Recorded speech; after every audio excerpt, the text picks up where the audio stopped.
Ya, makanya kalau binisbah kotoran itu najis. Tapi karena sulit untuk kita hindari, maka najis itu dimaafkan oleh syariat. Lalat, kotoran lalat, ya, juga darah yang sedikit. Ya, bahkan untuk darah itu bisa dimakfu. Ini darah hanya dipakai, nah, kalau di air darah walaupun sedikit itu buat air najis. Ini makfu hanya dipakai di darah atau di badan. Itu darah umpamanya darah yang mengenai baju kita ada dua macam. Ada darah dari kita sendiri, ya. Ada darah dari luar, ya. Dan ajnabi. Ajnabi ini artinya darahnya dari luar. Dari luar ini nggak mesti datangnya itu darah dari hewan atau pokoknya bukan dari diri kita. Bisa juga dari diri kita keluar itu darah tapi dihukumi ajnabi. Ya, jadi pertama terpahamin yang namanya darah hukumnya najis. Darah bisa menjadi makfu kalau mengenai pakaian atau badan kita. Sebelum kita bahas darah yang makfu itu yang gimana, dalam pembahasan darah yang makfu, darah ada dua macam. Ada darah yang keluar dari diri kita sendiri. Ada darah yang disebut dengan darah ajnabi, ya, darah yang datangnya dari luar. Nah, kalau datangnya dari luar kan mafhum kita, ya, berarti itu bukan keluar dari diri kita. Tapi nggak mesti begitu. Nanti anak kasih contohnya. Kalau seandainya darah yang mengenai pakaian kita, ya, darah yang mengenai pakaian kita itu darah kita sendiri, ya. Dan keluarnya darah itu tanpa ada unsur kesengajaan dari kita, kemudian kena baju kita, bahkan banyak kenanya, bukan sedikit lagi, itu najisnya makfu walaupun banyak. Itu beda. Kalau darah ajnabi, darah dari luar, dimakfu kalau sedikit. Kalau banyak tidak dimakfu. Kalau darah kita sendiri walaupun banyak itu dimakfu. Dengan syarat darah kita sendiri kalau keluar banyak dimakfu kalau keluarnya tanpa unsur kesengajaan dari kita, dan darah itu mengenai bagian yang memang udah aliran daripada darahnya. Umpamanya sebagai contoh, ya, kita mimisan lagi sholat. Ya kalau mimisan kan nggak ada kesengajaan kita kan. Kita lagi sholat mimisan. Yang namanya mimisan kan darah turunnya ke sini kan. Kita lagi sholat umpamanya mimisan. Batal nggak sholat orang yang mimisan? Ya nggak batal. Ya, itu kan darah najis. Ya, darah memang najis, tapi najisnya makfuan. Itu kan banyak. Kalau seandainya mimisan tanpa ada kesengajaan, ya walaupun banyak mengenai baju nggak masalah. Yang penting, ya, darah itu mengenai bagian di mana jalurnya darah itu keluar. Ya, kalau mimisan sini kena ke sini masih wajar, ya kan? Tapi kalau seandainya kita lagi sholat mimisan, kita lah. Jadi kan darahnya di sini. Itu kalau banyak batal sholat kita atau najisnya tidak dimakfu. Kenapa? Itu kan darah kita sendiri. Kalau banyak katanya dimakfu. Nah, tadi Nabi bilang darah ajnabi nggak mesti itu datangnya dari luar. Ini walaupun darah kita sendiri tapi dihukumi ajnabi. Kenapa? Karena darah ini ada datang bukan daripada tempatnya. Kalau seandainya yang terluka tangan kena bagian sini, memang tempatnya. Tapi kalau keluar dari hidung mengenai tangan itu udah hitungan ajnabi. Ya. Tapi kalau seandainya itu darah cuma mengenai baju sininya aja, walaupun banyak makhluk. Ya, itu kalau darah kita sendiri.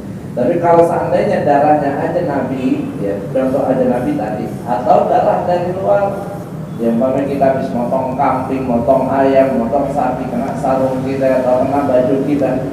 Kalau kena sedikit makhluk. Kalau kenanya banyak tidak dimakfu. Di antara, ya, ya, darah aja nanti umpamanya kita nabok nyamuk, ya, kadang nyamuk kalau lagi udah bener ditabokan darahnya banyak, darahnya itu dihitung jarak aja nanti. Jadi darahnya nyamuk rata-rata yang dia kata-kata banyak ternyata tetap sedikit hitungannya sedikit. Maka darah yang noda di baju kita dari jalan darah nyamuk najisnya makruh, tapi darahnya.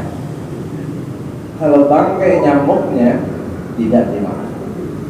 Nanti kalau kita nabok nyamuk, ya ada darahnya, nyamuknya masih gepeng dari baju kita sholat, kagak sah sholat kita. Bukan karena darah, tapi karena bangkai nyamuk. Nah itu bangkai nyamuknya, nyamuknya najis makruh tapi di air. Kalau tuh bangkai nyamuk mati masuk ke air sedikit, kagak najis tuh air. Makruh di air kalau jasadnya. Tapi kalau darahnya makruh di kalau seandainya darahnya kita bangkai kita bebasin di air, atau kita cuci tangan kita di air, bekas darah nyamuk, itu air najis karena kena darah nyamuk. Coba kalau seandainya bangkainya itu kita masukin air atau masuk ke air tanpa ada kesengajaan dari kita, ya, itu najisnya makruh. Jadi nyamuk darahnya makruh di pakaian, bangkainya makruh di air. Umpamanya kita lagi sholat, ya, lagi jerawatan, ya, muter-muter jerawatan. Jerawatan kalau gede darahnya lumayan banyak juga. Pecah darah. Ya, kalau seandainya sedikit maaf. Tapi kalau darahnya sampai banyak tidak dimaafkan. Kan darahnya sendiri, tapi karena unsur kesengajaan. Ya. Kalau tanpa kesengajaan kita pecah sendiri itu jerawat, itu maafkan walaupun banyak. Bisul di pantat, ya, umpamanya dia punya pantat kayak bisulan, ya, pas diri aman, pas duduk aman, ya, di sujud dia duduk di antara dua sujud dia lupa kencangan, pecah bisulnya, ya, bisulnya gede lagi, banyak darahnya di mana ada namanya, ya, kalau itu pecah tanpa kesengajaan, walaupun karena ketentu dia sendiri, tapi kan bukan sengaja, emang dia, ya, itu najisnya makruh. Boleh kalau seandainya dia lagi sholat, dia lanjutin sholatnya, boleh sholatnya tidak batal. Bahkan kalau seandainya dikatakan sholat kita nggak batal, kita batalin nggak boleh. Nggak boleh sama sekali kita membatalkan sholat fardu kita karena sebab apapun. Ya nggak boleh. Kalau sholat fardu nggak boleh dibatalin. Ya dulu pernah kita bahas, dipanggil orang tua aja lagi sholat fardu nggak boleh, Bang. Makanya rata-rata sekarang orang jangankan bisul pecah, jangankan mati lampu kan membatalkan sholat sekarang. Dia lagi sholat mati lampu, wah, mati lampu nggak dilanjutin sholatnya. Ya. Bedanya kalau mimisan bisa kita melanjutin sholat. Jadi kadang kita kalau mimisan batalin sholat gua, padahal nggak batal sholat kita, boleh kita. Ya bahkan kalau mengenai baju kita najis tapi mabuk. Di sini disebut taharatun najas alladzi la yu'fa anhu. Wajib dalam sholat kita harus suci dari najis yang tidak dimakruh, najis yang tidak dimaafkan oleh syariat. Mana yang disyaratkan suci? Bagian apa saja? Fi taubin, pakaian kita, wa badanin, dan badan kita, wa makanin, dan tempat sholat kita. Itu yang disyaratkan suci dari najis. 3 hal: pakaian, badan, dan tempat sholat. Yang dimaksud pakaian bukan hanya sekedar baju dan sarung aja, ya, bukan yang pakaian. Semua yang kita bawa ke dalam sholat kita itu harus suci. Ya umpamanya antum ngantongin handphonenya harus suci. Antum ngantongin kunci motor, kuncinya harus suci. Ya, kalau handphonenya najis itu kita bawa, pokoknya apapun yang kita bawa dalam keadaan najis ke dalam sholat kita tidak sah. Badan, seluruh anggota badan kita wajib juga suci dari najis. Ini najis lebih berat daripada hadas. Najis ini lebih berat daripada hadas. Makanya disyaratkan suci di badan, dari badan kita harus suci dari najis, termasuk ya bagian dalam mulut kita dan bagian dalam hidung kita ini harus suci. Kalau kita mandi hadas besar, ya kita kan mandi hadas besar seluruh harus disiram dengan air, seluruh badan. Tapi mulut wajib kita siram nggak? Ini kita bicara wajib, nggak wajib. Hidung kita wajib kita basahin nggak? Bagian dalamnya nggak wajib kan? Istinsyak matmadhah sunnah dalam mandi, tapi tidak wajib. Artinya yang wajib a'dha'ul zahiran, yang bagian zahir aja kadang wajib kita basuh. Tapi kalau najis, mulut kita najis, kita sholat tidak sah sholat kita. Ya, artinya kalau mulut kita najis, kita mau sholat wajib kita suci. Emang gimana mulut bisa najis? Ya banyak. Di antaranya mulut kita najis karena sebab apa? Muntah. Ya kita kalau muntah mulut kita najis. Habis muntah orang mau langsung sholat, nggak bakal sah sholatnya. Wudunya walaupun dia punya wudu, ya orang wudu muntah agak batal wudunya, tapi mulutnya najis. Ini kadang orang lupa, ya wudu, umpamanya dia lagi punya wudu terus dia muntah, habis itu langsung sholat. Ya gimana? Ya kalau muntah kan wudu nggak batal, benar wudu nggak batal, tapi mulut najis tuh habis muntah. Yang namanya kayak kan najis. Ya dia keluar mulut kita semua najis. Makanya kita kalau muntah wajib kita kumur-kumur bahkan sebelum kita minum. Kadang orang kalau muntah langsung aja minum air hangat, ya kan? Itu air masuk ke mulut kita najis, langsung kita telan minum air muntah najis. Minum air muntah najis boleh nggak? Nggak boleh. Ya, ini makanya kan seperti kelihatan sesuatu yang sepele. Ya, cuma banyak kita nggak sadari. Ya, kalau ke bawah dalam sholat kita dampaknya apa? Sholat kita nggak sah. Makanya kalau kita habis muntah, kumur dulu yang bersih, baru kita minum. Ya kumur, apalagi kita mau sholat. Nah, atau kita habis mimisan, ya hidung kita habis keluar darah, ya kita mau sholat. Ya, umpamanya di luar sholat nih ya. Sebelum sholat kita bersihin dulu, kita istinsyak, kita bersihin itu najis-najisnya. Ya, walaupun di dalam hadas, dakhilul anf, dakhilul fam itu nggak wajib dibasuh. Ya, mandi hadas besar nggak wajib kita nyiram bagian dalam mulut kita, nyiram bagian dalam hidung kita nggak wajib kalau ada. Tapi najis amruhu aghlab. Ya, kalau najis ini perkaranya lebih berat dibanding dalam hadas.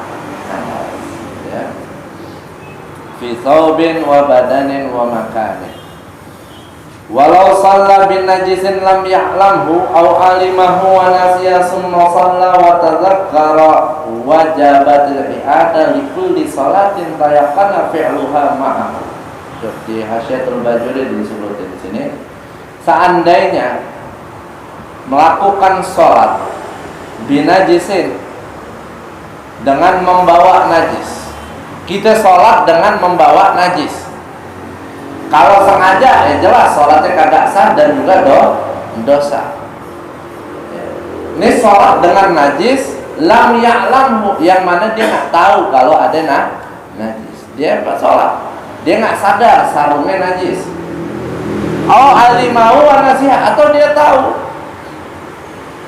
tapi lupa. Dia tahu sarungnya najis, cuma habis itu lupa, dia sholat masih pakai itu sarung. Ya, gimana hukumnya?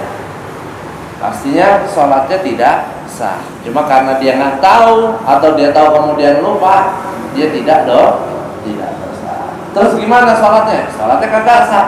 Wajibatul i'adah, dan wajib bagi dia untuk mengiadah sholat. Kalau seandainya satu sholat, ya, umpamanya tadi maghrib kita sholat kelupaan pakai sarung najis, ya udah tinggal kita ulang kan sholat maghribnya. Yang ngeri kan kita umpamanya pakai sarung udah 2-3 hari nggak ganti-ganti, nggak taunya itu sarung kita ada najisnya. Ya, karena kalau nggak salah nakisahkan di sini Habib Abdullah bin Umar Syatiri, Habib Abdullah bin Umar Syatiri, ayah Habib Salim Habib Hasan Syatiri, ya guru saya di Mahmud. Ya, beliau pakai imamah. Ya, kalau imamah kan ada yang sekali pakai buka, sekali pakai buka. Itu kan kalau ulama-ulama yang tua, sipan-sipan orang dulu, yang kayak punya apa dulu, biasanya kalau udah pasang sekali, ya mau lepas tinggal taruh aja, mau pakai tinggal pakai lagi, pasangnya cuma sekali, biasanya pakai peci yang keras tuh. Ya, kalau dicopot nggak copot imamanya. Nah, ya abahnya Habib Salim, abahnya Habib Hasan, ya Allah pakai imamah begitu.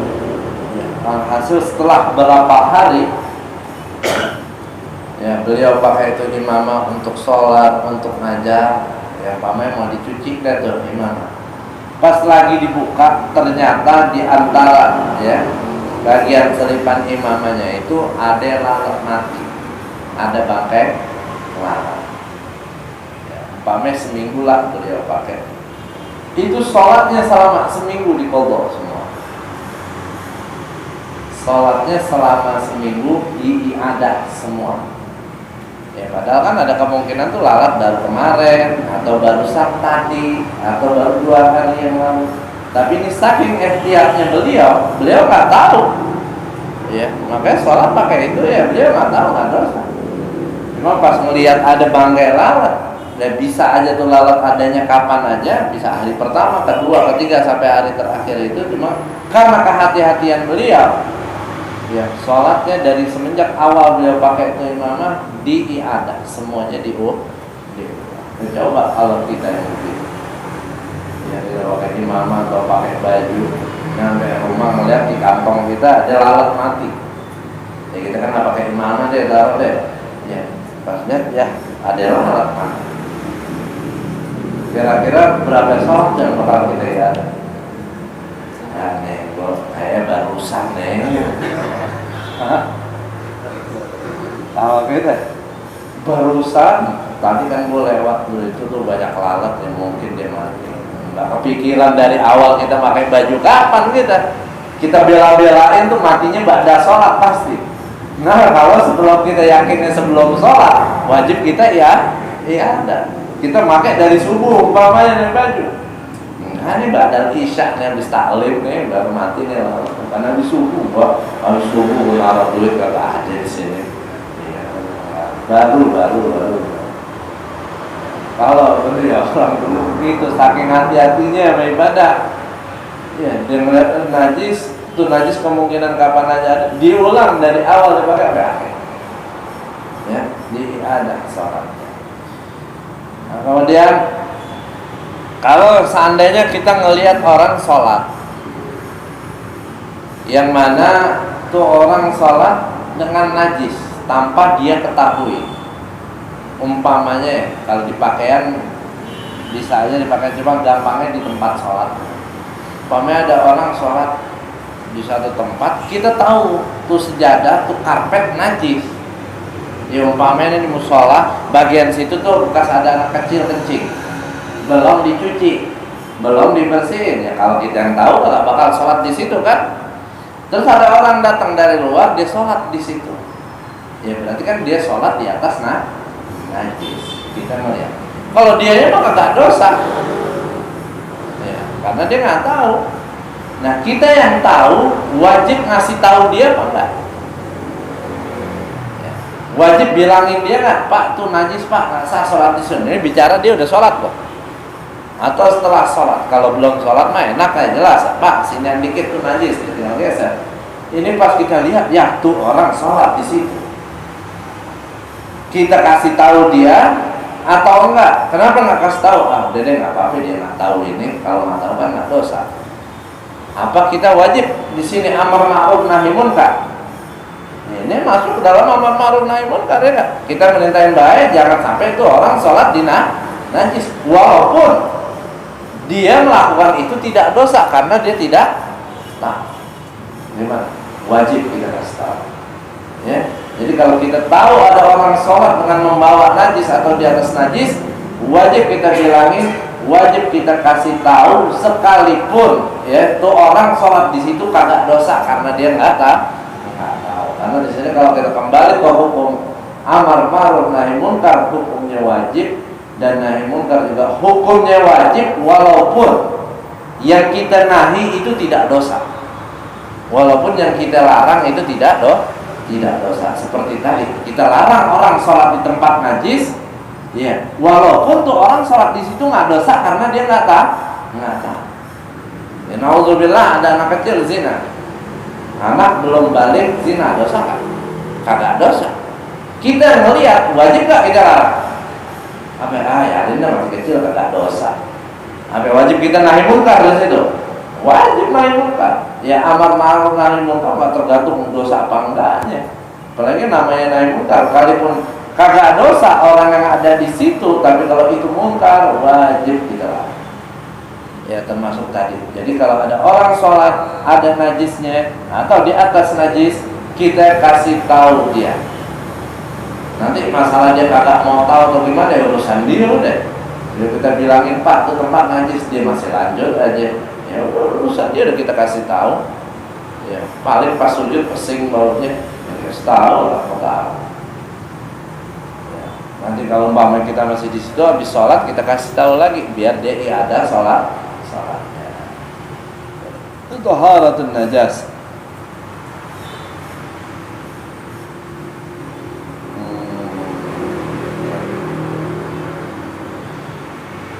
Kemudian wasa taharatun najati alladzi la yufa anhu fi thawbin wa badanin wa makanin. Wa sayadhkurul musannifu hadzal akhir qariban. Ya, untuk taharatun najis, ya suci dari najis di tempat sholat. Nanti musannif akan sebutkan lagi di syarat ketiga atau syarat keempat. Ya diulang lagi. Ya, nanti syaratnya sholat diantaranya harus sholat di tempat yang suci dari najis. Ya, di sini kan syaratnya sholat suci dari najis, cuma begitu doang. Ya, nanti keempat suci disyaratkan sholat harus di tempat yang suci. Syarat yang ini lebih umum. Ya, jadi kalau di hasiahnya lebih spesifiknya di syarat yang ini suci dari najis di bagian pakaian dan bagian badan. Kenapa? Karena nanti untuk al-makan tempat musannif akan sebutkan di syarat yang keempat. Nanti untuk tempat bagian mana yang harus suci dari tempat sholat kita, ya. Dan gimana hukum sholat sejajar dengan najis akan kita bahas nanti di syarat yang keempat insyaallah. Watsani, syarat yang kedua, satru launil awrah indal qudrati. Syarat yang kedua yaitu menutup aurat. Menutup aurat. Aurat kita nih ada warnanya, ada bentuknya. Ya. Aurat ada bentuk, ada warna.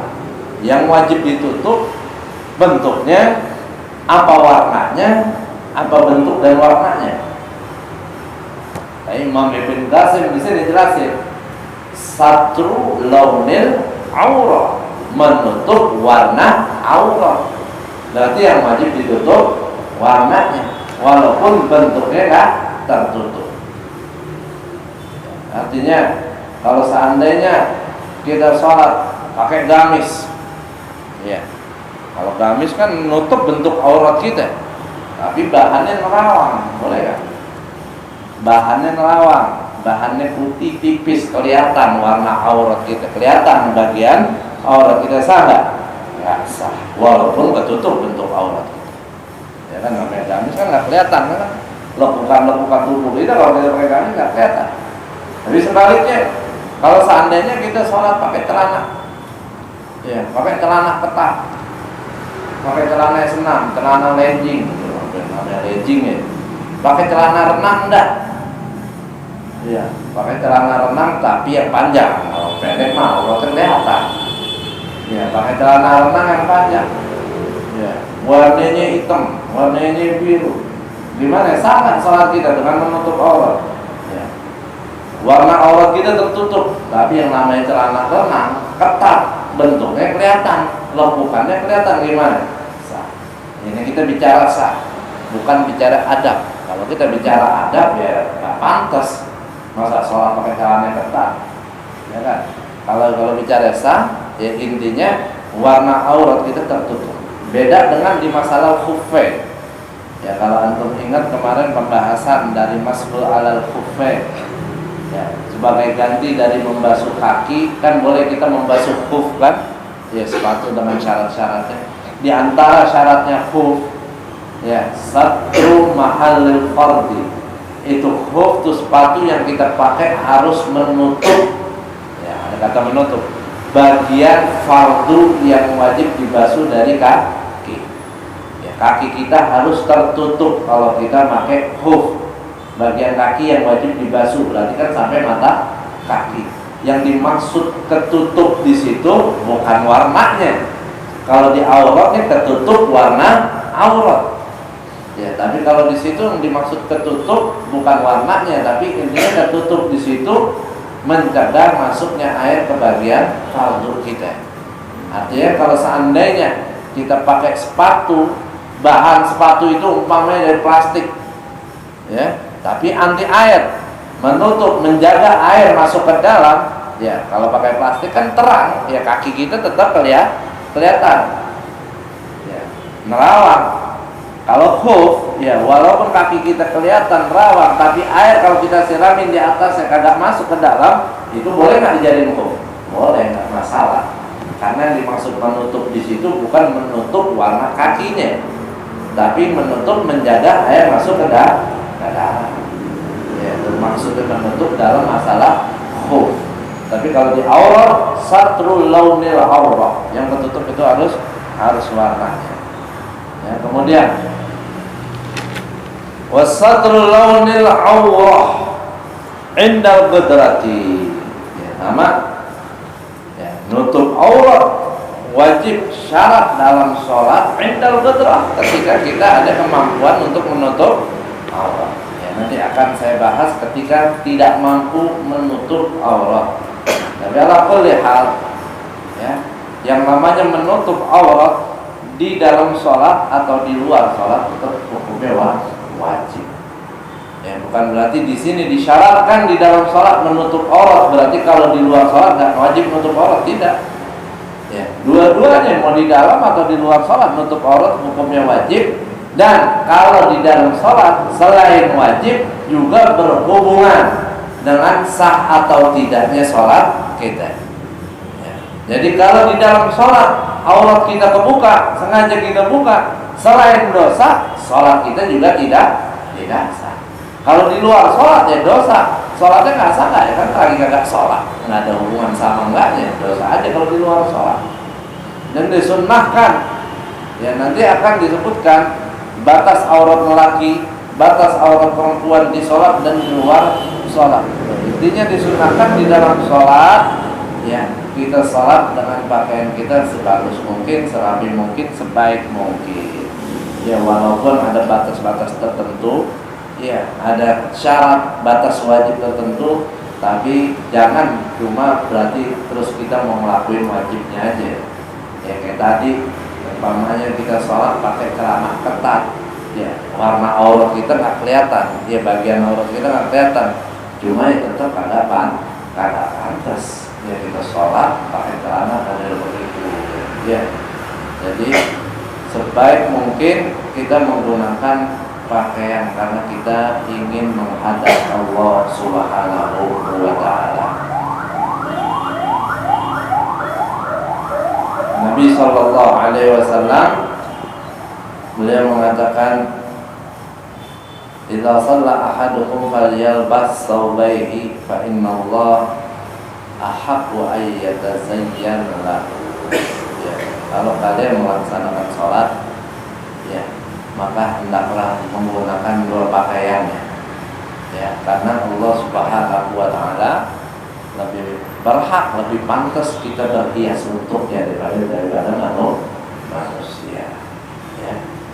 Jadi umpamanya kalau kita sholat, ya bagus ya umpamanya kita udah pakai kaos, pakai sarung, ya kita lapis gamis lagi, itu lebih bagus daripada timbang kita cuma pakai gamisan doang, ya cuma satu helai doang. Berarti kan kalau begitu kita dobelin, itu lebih bagus karena lebih menjaga aurat kita, juga itu lebih rapi, dan rapi kita sama Allah itu lebih pantas daripada kita rapi cuma sama manusia. Ya, cuma kadang kita manusia serapi-rapinya kita pengen rapi sama Allah, terkadang masih tergantung kondisi situasi. Ya, coba untuk pikirkan, kita sholat di masjid, ya, ini salah satu riya yang jarang kita sadarin. Ini ria yang jarang kita sadari di pakaian. Ketika kita sholat di masjid, sholat di rumah, pakaian kita beda. Ya. Kita kalau lagi sholat di rumah kadang semaunya kita. Ada kaosan, ya, peci kalau nemu, kalau enggak ya langsung aja. Ya, kalau depan kita ada peci kita pakai, kalau enggak ya udah, yang penting kita asal aja dah. Tapi kalau di masjid selalu kita pakai koko, pakai sarung, pakai peci. Ya, jauh lebih rapi sholat kita di masjid dibanding kalau kita sholat di rumah.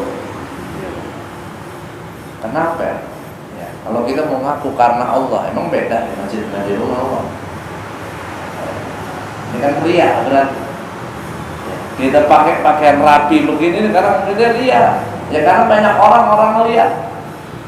Ya, kalau kita sholat nggak pakai peci, nanti kalau di masjid nggak pakai koko, apalagi kita anak ngaji, suka taklim, ya orang pada ngomongin kita. Ya kok begitu, rajin taklim tapi kok nggak pakai peci, nggak pakai sarung, pakaiannya begitu sholatnya. Berarti kita masih ada ria dalam berpakaian di sholat kita. Ya, makanya kalau bisa, ya mau di masjid, mau di rumah, ya sama aja. Ya, segalanya itu dari pakaian, dari bacaan kadang kita juga beda di masjid sama di rumah.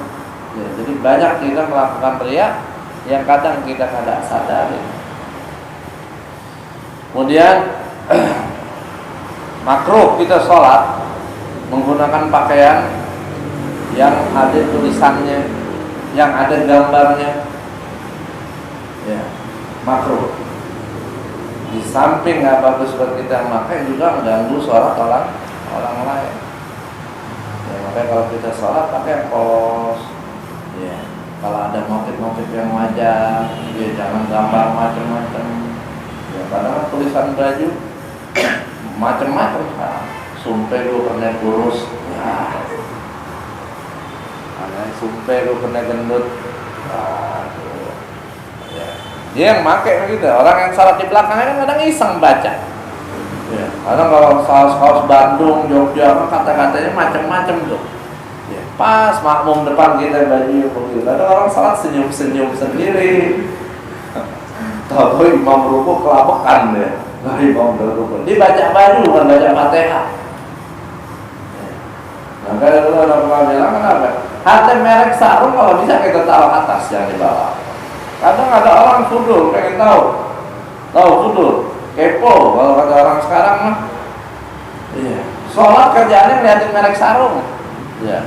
Oh mangga, aja duduk, atlas, sapir, boleh AS, kerjaan bacain merek sarung.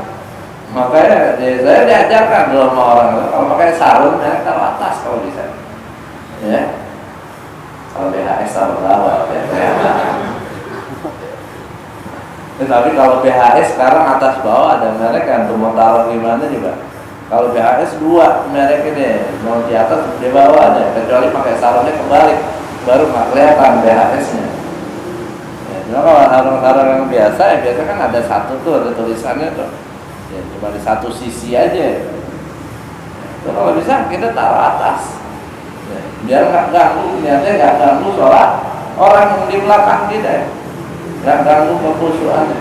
Ya kita sunnah sholat melihat tempat sujud, bukan ngeliatin sarung orang, akan baca sarung ini bagus juga sarung mereknya apaan deh. Jadi sunnah tuh kita pakai yang polos-polos, ya jangan ada tulisan, jangan ada gambar. Kemudian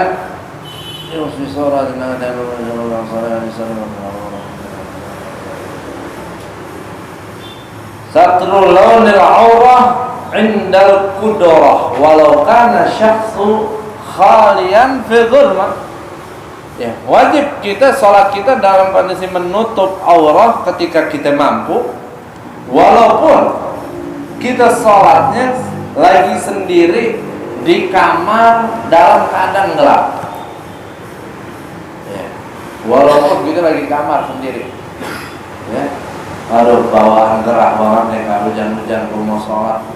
Ya, matiin lampu, buka baju, telanjang. Boleh? Kagak ada orang lihat, gelap semuanya. Tidak sah. ya, walaupun sendirian. Jadi bukan berarti menutup auratnya wajib kalau seandainya kita sholat di luar dan di situ ada orang lain. Kalau kita lagi sendirian di kamar, walaupun lampu kita gelapin, itu tetap tidak boleh. Walaupun aurat kita tertutup, nggak kelihatan, tapi nggak disebut kita menutup aurat. Disebut menutup aurat nggak kira-kira? Ya, cuma nggak kelihatan benar, tapi nggak disebut menutup aurat kita dengan kita mematikan lampu. Ya. Beda kalau seandainya, umpamanya kita di kemah, ya, kita salat di dalam kemah itu sendiri, gelap, kagak ada orang. Umpamanya di dalam kemah kita sendiri, dalam kondisi aurat kita terbuka, ya, kita telanjang sholat di dalam kemah sendirian, dalam keadaan gelap, sah nggak? Tidak sah. Ya, kenapa? Karena kita tidak disebut kita menutup aurat, cuma nggak kelihatan dalam satu ruangan dan kondisi. Nah, beda kalau seandainya pala kemahnya itu kita bolongin. Ya, umpamanya kemahnya kecil, atasnya kita bolongin muat buat pala kita nongol, gitu. Ya, jadi pala kita nongol, badan kita ada di dalam kemah, kita sholat dalam situ, nggak pakai baju nih, tapi pala kita keluar dari kemah, sah nggak? Kalau itu sah. Kenapa? Karena kita udah pakai kan. Ya, nggak usah dipraktekin, nggak usah. Ini buat contoh bedanya antara menutup sama nggak kelihatan. Ya. Kalau seandainya kita di dalam kemah benar nggak kelihatan, cuma kita nggak disebut memakai penutup aurat. Cuma kalau untuk kemahnya kita bolongin, kita masukin pala kita, jadi seakan-akan kita memakai kemah yang menutup aurat. Nggak usah dipraktekin, mau rukuknya gimana? Pakai kemah begitu, mau rukuk sujudnya gimana? Ini cuma surah aja, contoh aja, ya. Ini cuma contoh doang. Bahwa sholat jenazah ya bisa ya, sholat jenazah. Cuma sayang tuh dikeluarin kemah, ya rusak. Nah, kalau sholat di air yang keruh, ya, kalau kolam renang kan bening. Ya, kalau di Ciliwung renang, ya, renang di kali air keruh, air utang. Pokoknya kalau kita udah masuk ke air kagak kelihatan dah badan kita. Ya, aurat kita nggak kelihatan kalau kita sholat di air yang keruh tanpa kita memakai pakaian menutup aurat kita, sah atau tidak? Kalau suasana gelap tadi kan kagak, nggak sah. Ya, ini air keruh, sah nggak? Ya, kalau di air keruh, kalau kita sah. Ya, karena air sama suasana gelap beda. Kalau air keruh kan nyatu dengan badan kita, tutup. Ya, jadi nah, ini juga jangan dipraktekin. Ya ribet, ngapain sholat dalam air? Rukuknya gimana nanti? Ya mungkin kalau sholat jenazah ya, ini cuma takbir aja. Ini masalah-masalah begitu sebenarnya banyak sekali di Asyarul Bajuri. Cuma kalau banyak kita sampaikan ya, diamalin kapan kan kagak tahu. Sholat di dalam air, sholat masuk ke kemah lah, apalah. Ini ada semua. Jadi saya ngomong begini nih, hukum ini ada karena memang ada di kita. Ya. Jadi kalau seandainya air keruh itu kita sholat masih sah sholat. Fa'in ajaza an satriha, fa'in ajaza an satriha shalla 'ariyah.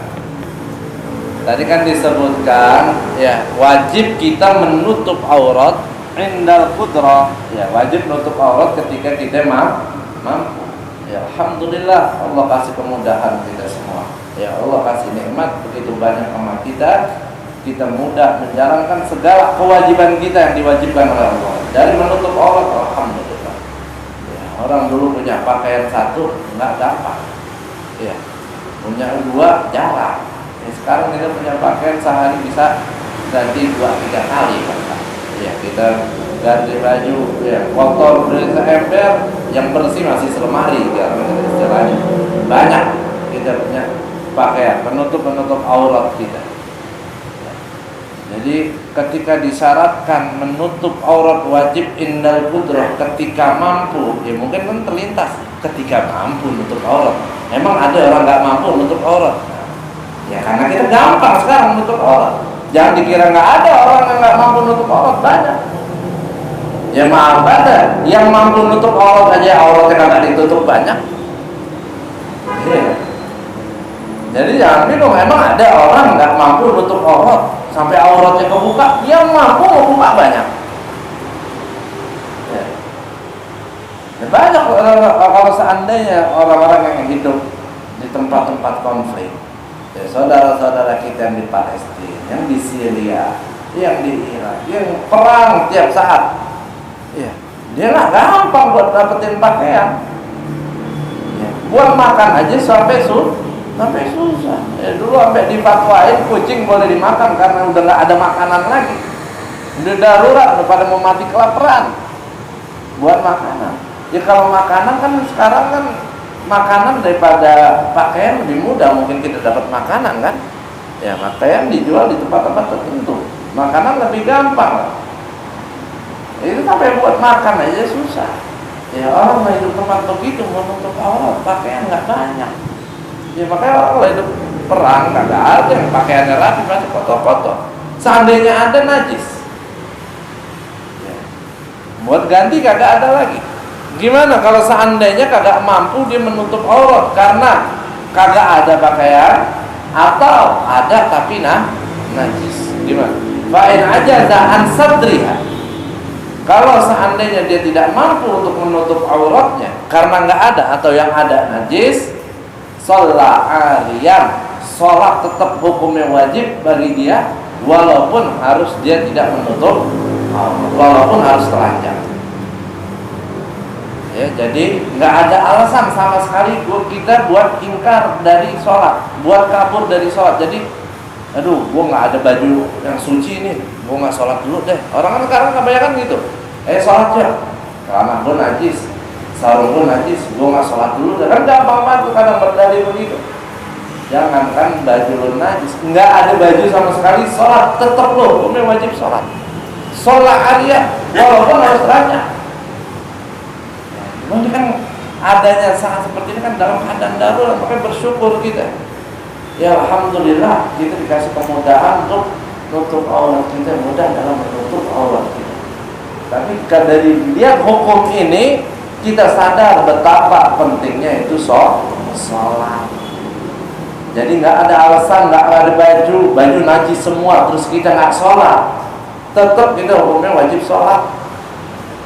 Ya, seandainya kita punya sarung satu, ya, itu sarung najis.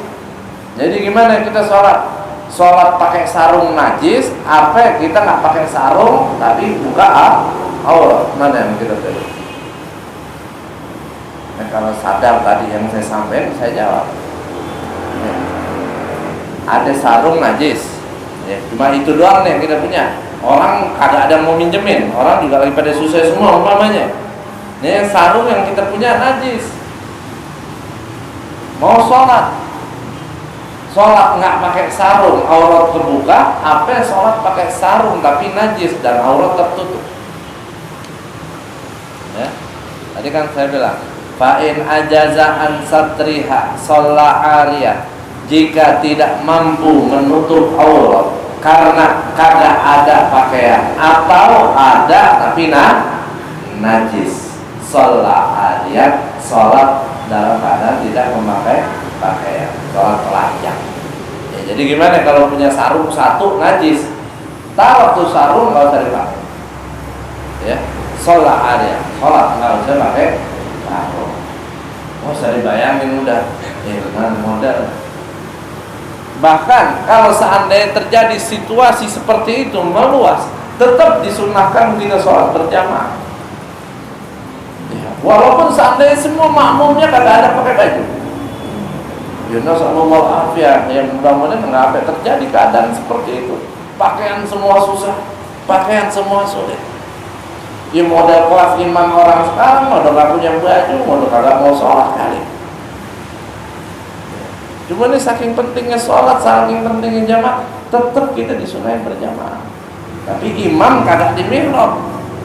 Ya, imam sejajar sama makmum. Ya, berjamaah tetap berjamaah, tapi posisi imamnya sejajar sama makmum, maju sedikit. Kalau imamnya di depan sendirian telanjang, kesian, dia doang yang kelihatan nanti. Ya, kan sejajar itu aturannya. Ya, imam di depan sendiri, kagak bakal usul. Ya. Tetap disunahkan berjamaah. Wala yu'minu birruku'i wasujudi bal yutimmuhuma. Dan untuk ruku dan sujudnya, kalau seandainya sholat tanpa menutup aurat, ya, ini kan nggak pakai celana, nggak pakai baju nih. Ya, sholat gimana? Tetap wajib sholat kalau masuk waktu sholat. Ruku sujudnya gimana? Tetap ruku sujudnya dengan sempurna seperti biasa, nggak usah diisyaratin. Ya, jadi ruku sujudnya seperti biasa kita, tanpa diisyaratkan dengan gerakan kita umpamanya pakai Allahu Akbar atau enggak. Bal yutimmuhuma. Ya, sempurnakan sujud dan rukuknya, jangan diisyaratkan. Wala i'adata alaih, dan tidak wajib iadah salatnya. Inilah, dari sini berarti kita tahu menutup aurat sama taharatul najas masih berlatar taharatul najas. Ya. Kalau kita sholat ada najisnya, wajib diiadah. Kita sholat walaupun nggak menutup aurat dalam keadaan tertentu, kagak wajib diiadah. Ya, nggak wajib diiadah. Bahkan tadi antara najis dan satrul aurat bertentangan. Mana yang kita duluin? Najis ya kan yang harus kita tiadain. Sarung kita najis. Ya, tapi wajib nutup aurat di dalam sholat. Mana yang kita dahuluin? Ya, buang sarung ya, dia nggak usah pakai sarung sholat walaupun tanpa menutup aurat, dan la i'adata alaih, dan nggak wajib untuk diiadah. Wa yakunu satrul aurat bi libasin dhahirin. Ya, ini pembahasan satrul aurat masih panjang. Ya, insyaallah dan panjang umur kita bahas lagi di taklim yang akan datang, dan kita akan bahas batas-batas aurat untuk laki perempuan di dalam dan di luar sholat. Wallahu a'lam bishawab. Astaghfirullahaladzim. Astaghfirullahaladzim. Wa atubu ilaih taubatan nasuha, taubatan nasuha, taubatan nasuha. Qala Rasulullah sallallahu alaihi wasallam, la ilaha illallah,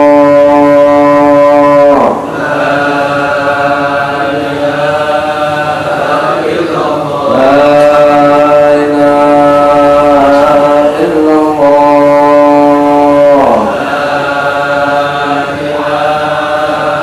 illallah, la ilaha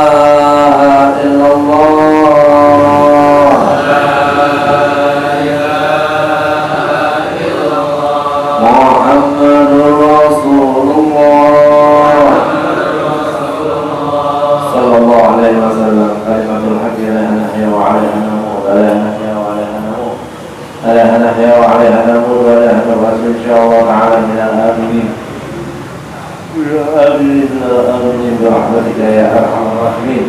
Allahumma inna na'udzubika min 'ilmin la yanfa', wa min qalbin la yakhsha', wa min nafsin la tashba', wa min 'amalin la yurfa'. Allahumma arzuqna fahma an-nabiyyin wa hifdhal mursalin wa al-'amil malaikati al-muqarrabin. Allahumma alaina futuhan alikin wa bagina fid-din wa ja'alna min ulama'i al-'amilin.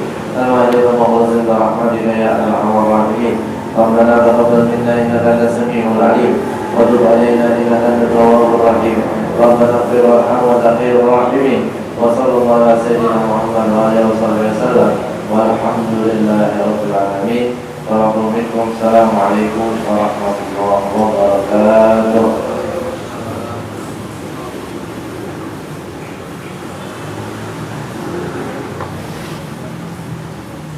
Ya Allah ya Rasulullah.